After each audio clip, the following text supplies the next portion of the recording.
ang ano niyan, ma'am, itong guhit na to, yan pala tandaan mo. Huwag mo sagasaan yung guhit na yan. Putol-putol na guhit. Yan. Pag na-position mo na yan, dahil marami namang mapaparking yan, tutok ka tayo doon. Sige lang po.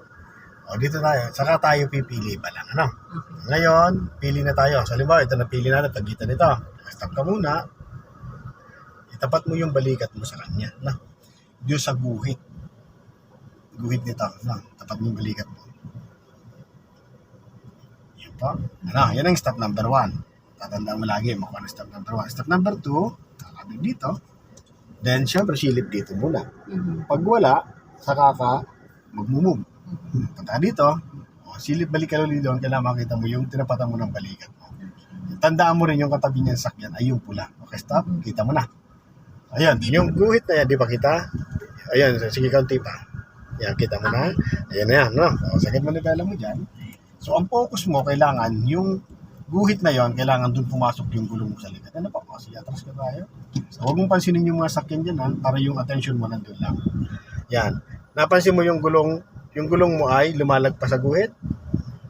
Lumalagpas na? Opo, sir. Okay, gitna mo naman manibela mo. 1 and 2. Then, ipatong mo yung gulong mo doon sa guhit. Sige lang, atras lang po ulit. Yan, ipatong mo yung gulong doon sa guhit.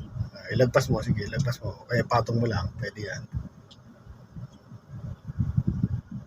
Okay po, nakapatong na po. O, kabigin mo na rin siya dyan. Kasi yung guhit na yun, yun ang reference mo. Ano po? Then, atras po tayo dahan-dahan, ma'am. Okay, pakaramdaman muli siya. Ngayon ba, okay na yung pasok niya? Yes. Diretso lang, ano? Okay. Lang. Tapos, nakapasok na dyan, silip ka dito. Dito, maluwag. Lumuluwag dito. Yes. Alam bakit? Stop mo muna. Alam bakit nakita kong maluwag dito? Kasi, yung pinakadulo ng guhit na to, ay nagkaroon ng space. Itong katawan ng sakyan mo, saka yung guhit, naghiwalay na. Apa. So, ibig sabihin yan, nandiyan, masip ka na. Apa. Okay? So, gagawin mo, gigit na ulit mo. Alam mo, 1 and 2, then atras ka ng konti. Kunin mo yung space na yan. Konti pa. Sige pa. Yan, saka natin ko-correct siya doon. Sige po, mamaya pa, malayo pa. Kasi tira mo siya, layo pa dito. Yan, mga ganyan distansya. Sige, lapit ka pa ng konti. Ito yung stopper mo, ito. Ito yung stopper, pero hindi mo na ikaw pupunta dyan. Kumbaga, hindi mo na siya didikit ang gulong dyan. Kumbaga, may space pa. Yes. Kasi kailangan nating habulin yung space na nawawala na.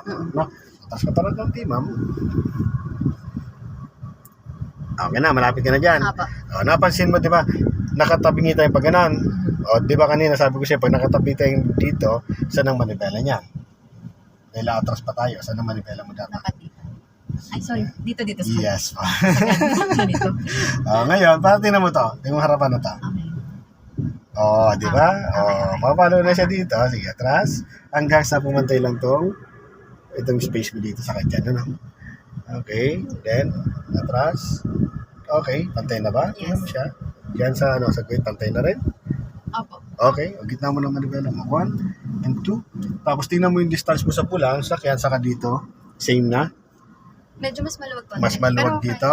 Opo. Okay, mas maluwag yung dyan sa pula. Opo. So, ibig sabihin kasi yung may space pula, siya dito, white so hindi niya nakuha yung space na tama. Atras na po tama. tayo.